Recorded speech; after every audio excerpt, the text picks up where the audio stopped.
So what is the context that everyone else is missing here? What is actually happening here? The context is really in broad terms and in very simple terms. We have a terrorist organization on one side, Hamas, which has a proven track record of murdering Israeli civilians in suicide bombings, with firing rockets from Gaza, hiding behind their civilians and then aiming their rockets at our civilians. And they have fired thousands of rockets from Gaza to Israel over the last 10 years.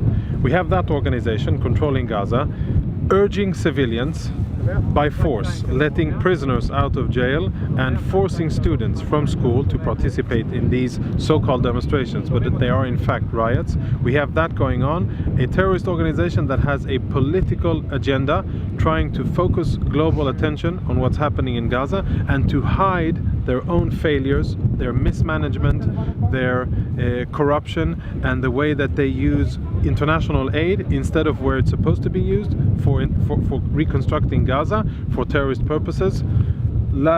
2 days ago, we discovered and destroyed another terror tunnel that Hamas dug from the northern part of the Gaza Strip towards the Erez humanitarian crossing, the pedestrian crossing. So if you're asking about the context, that's the context. We're defending our border.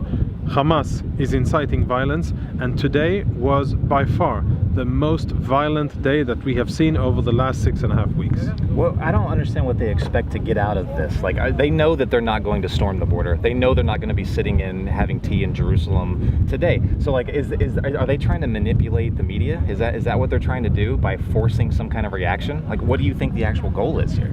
I can only, use what they publish here, and you can see here that this is in Arabic. You can see it's not far from where we're standing. For those of you who know Arabic, this is a kilometer. This is Sderot, the biggest Israeli city, which is just a few minutes drive from here. This is the Gaza Strip, and you can see the distance outlined in Arabic. And then there's the distance to another Israeli village here called Nir Am, a kibbutz.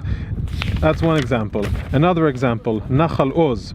This is again the border, the fence. This is Gaza. Nachal Oz is 700 meters, so 2,100 roughly feet away from the fence, and that is what they indicate to the rioters. Now, where did we find these things?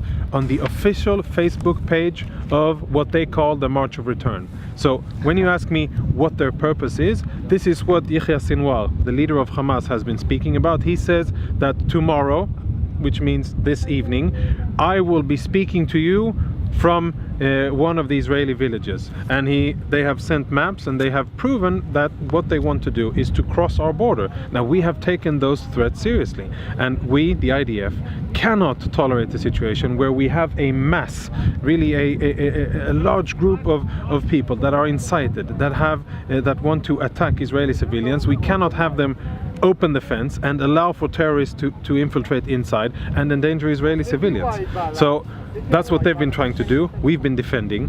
Yes, there are casualties. We definitely do not seek to have casualties at all, and for sure not a high number of casualties. But in the dilemma between jeopardizing the safety of Israeli civilians who live a short running distance away from the fence, or having casualties on the other side, our mission is very clear. We have to defend Israeli civilians. So they're not even trying to hide what they're doing. So I don't understand why it's so hard for people to report on what they're not even trying to hide. Like, how do you? I'm having a hard time explaining that. I don't know why the media is so skewed in the other direction.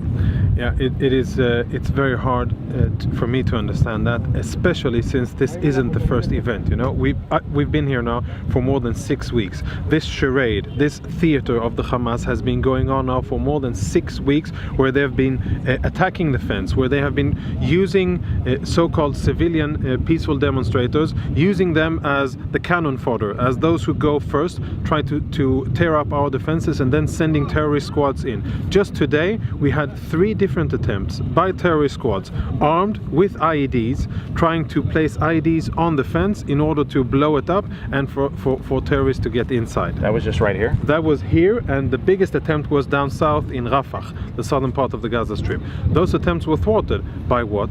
By the IDF, because that is what is necessary to do. We cannot have those attacks infiltrating into Israel. I couldn't help but see when I walked up here this Black Rock Memorial, yeah. And really it seems like the exact same story back in 1953 as it is today. I mean, it's the same song and dance, same exact story then.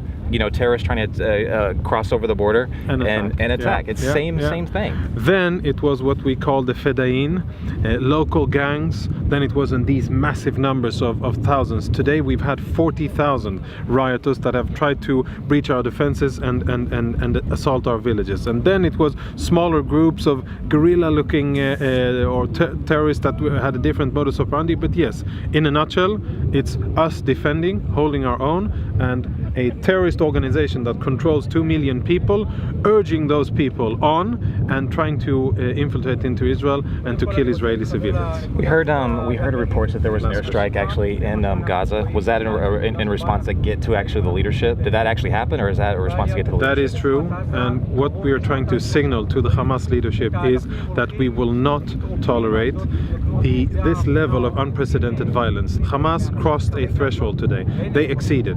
Whatever is acceptable, they crossed it, and we wanted to deliver a clear message to Hamas that we hold the Hamas leadership responsible for all acts of violence emanating from the Gaza Strip, and that there will be a price to be paid. Colonel, thank you very much. Thank you very Appreciate much. it, sir. Thanks Thank a you. lot. Sorry. Thank you. That's okay.